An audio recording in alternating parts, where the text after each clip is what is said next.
How's it going, everyone? So I have done goofed when covering the PlayStation Plus titles for the month of June. That's the PlayStation Plus Extra and the PlayStation Plus Premium title. So all of the games that I mentioned in the PlayStation Plus Extra update are gonna be a part of the update.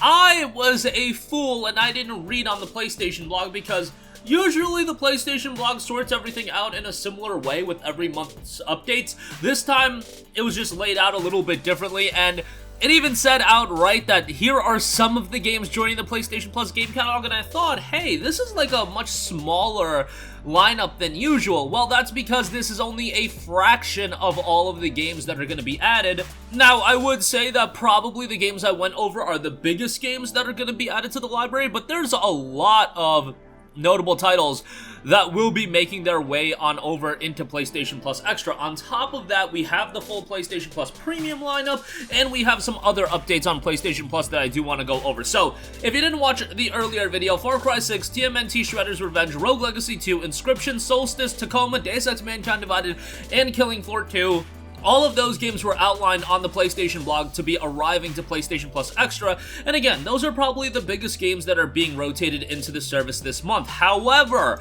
that is only a portion of the games being added to PlayStation Plus Extra, because on top of the aforementioned games, more titles will be coming, included Lonely Mountains Downhill, Vampire the Masquerade, New York, 100 Days Winemaking Simulator, A Hat in Time, which is a great addition, Cardo for Rager, Dodgeball Academia, Wild at Heart, Red Out 2, Thief, and I believe that's the Square Enix Thief game, which, that's not a great one, but nonetheless, it's okay. It's not absolutely terrible, but man, I was so excited for that game, and that game grandiosely disappointed me. My friend Pig, Talos Principle, and Coded Soul will be rounding out the entirety of the lineup. So this takes a somewhat mid-PlayStation Plus month, I would say average, or not even average, given the, Extra has seen really, really good months, and I had said that this is by far the weakest lineup, and I would still say, the lineup doesn't blow me away, given that the games that I am going over now are smaller games. However, now you've got quantity,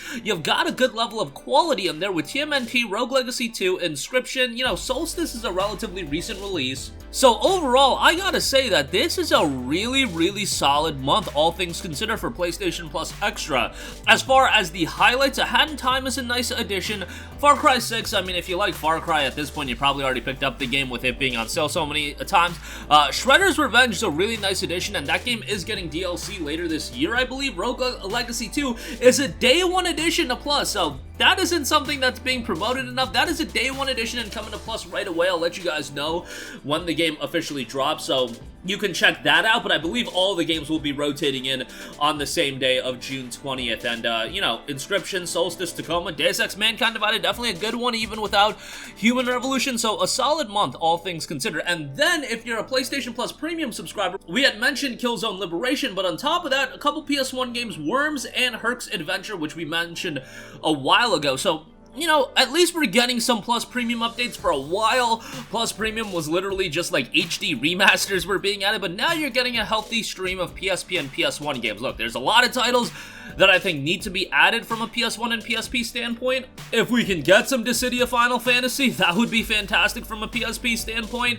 There's the GTA games, and there's so many games that you can add from a PSP standpoint to Plus Premium and make it more of a compelling service. And of course, with Plus Premium, game streaming is also an element that you do have to take into account. That does add some value. So as noted on the PlayStation blog, we have very exciting news for PlayStation Plus Premium members. We're currently testing cloud streaming for supported PS5 games. This includes PS5 titles from the PlayStation Plus game catalog and game trials, as well as supported digital PS5 titles that players own. When this feature launches, cloud game streaming for supported PS5 titles will be available for use directly on your PS5 console. That means as a Plus Premium member, it'll be easier to jump into your favorite games without downloading them first onto your PS5 console. The investment of Gaikai is finally, I guess, paying off. Our goal is to add this as an additional benefit to PlayStation Plus Premium as a part of our ongoing efforts to enhance the value of PlayStation Plus. We think it's important for premium members to be able to enjoy as many games as possible via cloud streaming as more games continue to launch on the PS5 console. We look forward to adding cloud streaming capability for PS5 titles in addition to the PS3, PS4, and classic titles that are already available for premium members to stream. We're in the early stages right now, and we can't wait to share more details when we're ready, including a launch time frame. Stay tuned. Now, game streaming, I don't want to say it's absolutely awful, but first of all, you're probably going to want to be on a wired connection. You're probably going to want a very, very stable connection as well, and a good connection, and at the end of the day, it's just something not a lot of people want to do. I definitely experience latency issues, and I think my game streaming experience is probably going to be better than the majority of people, to be perfectly honest. And at the end of the day, we just want PlayStation 3 backwards compatibility. Can we just get that? How about you offer the PS3 catalog to premium members with backwards compatibility? I'm sure Sony can figure it out, and I guarantee you, if they were to figure that out, it would exponentially increase Plus Premium subscribers, because not everybody is going to want to run out and buy a bunch of PS3 games, or, you know, some people obviously do have their original copies, but a lot of people don't, whether they traded it in, whether they don't want to dig up every disc and want to go digital. That would make a lot of people sign up to Plus Premium, but, like, let's not get on that tangent right now. Obviously,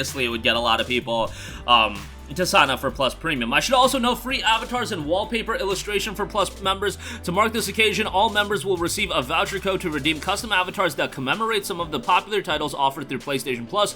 Be on the lookout for the email or check the PlayStation Plus website for a voucher code that can be redeemed from June 20th to the 30th, so a very limited window as far as redeeming a said code. And they are also adding some PlayStation Stars campaigns as a part of our celebration. We're taking inspiration from the memorable 2022 PlayStation Plus Mr. Malcolm spot, which debuted alongside our new plan offerings. 3 exclusive digital collectible rings will be available through the following campaigns, which will run from the 20th until the 30th. You've got the Plus Celebration Game Catalog, the Plus Celebration Classic Catalog, and the Plus Celebration Game Trials. Yes, let's literally celebrate Game Trials, the most goofy thing imaginable, where we're offering a game trial, and they're literally promoting this for a sports game that came out 3 months ago. Let's offer game trials for games that came out months ago and offer only a 45-minute trial like Hogwarts Legacy. Yeah, I'm sorry, game trials get me a little bit triggered, and I just think it's the goofiest thing that they offer on Plus Premium, and they're not even executing it properly. But, yeah, that can be had, that discussion can be had a different day. But that is going to do it for me again. Plus Extra getting a sizable addition on top of the games I already mentioned, with Lonely Mountains Downhill, Vampire the Masquerade New York, 100 Days of Winemaking Sim at Hat in Time, Cardo, Forager, Dodgeball Academia, Wild at Heart, Redout 2, Thief, My Friend Peppa Pig, Talos Principle, and Coded Soul, on top of the games already mentioned in Far Cry 6, Shredder's Revenge, Rogue Legacy 2, Inscription, Solstice, Tacoma, Deus Ex Mankind Divided, and Killing Floor 2, and some other Plus updates as far as game streaming on PS5 goes. That's going to do it for me. Sound off with all of your thoughts in the comment section down below. Thank you for watching, and goodbye. Hey guys, we hope you enjoyed the video, and if you did, make sure to hit the subscribe button, and if you're already subscribed, do us a favor and hit the bell icon. This way you'll be notified whenever we post a new video. That's the best way to keep up with all of our uploads, and we usually try to upload 2 videos a day. And with the bell icon hit, you'll be notified whenever we do upload a video. As always, thanks for watching.